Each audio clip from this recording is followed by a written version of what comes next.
Hi everyone, I am Stephanie T. Ramos from BIT 158 FSN.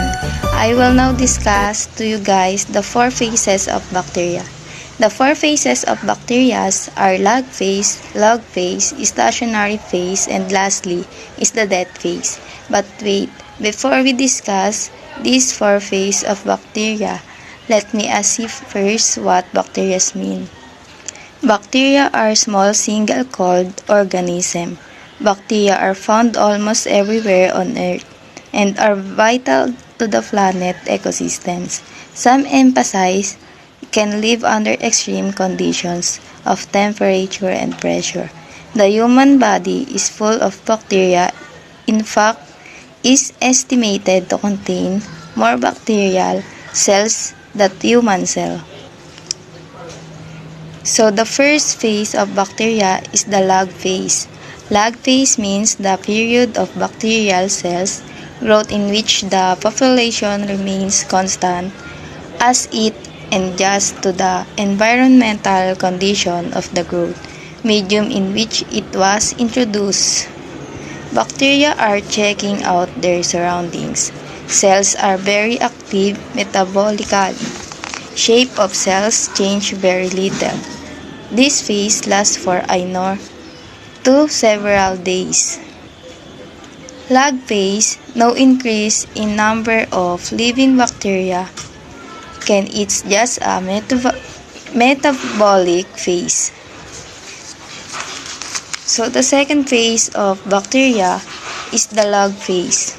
Log phase means it is a growth period of a cluster of cells in a culture medium.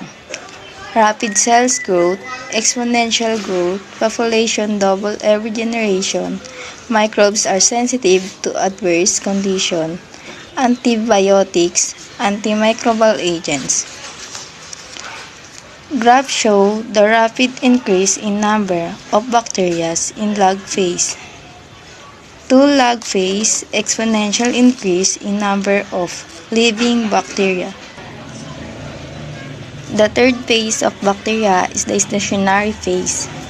Stationary phase means is the stage when growth increases but cells remain metabolically active. In this phase, death rate of reproduction. Cells begin to encounter environmental stress, lack of nutrient, lack of water, not enough space, metabolic waste, oxygen, PS, a dust for world deform now. The graph shows the straight line for stationary phase. Stationary phase plateau a number of living bacteria cells. Rate of cells division and death roughly equal. The fourth or the last phase of bacteria is the death phase. The death phase means the number of variable cells decreases in a predictable or exponential fashion. In this phase, the main cause of limiting factors in the environmental are temperature, moisture, time, pH level, oxygen. The graph of death phase number of cells as show the steepness of the slope corresponds to how fast cells are losing variability.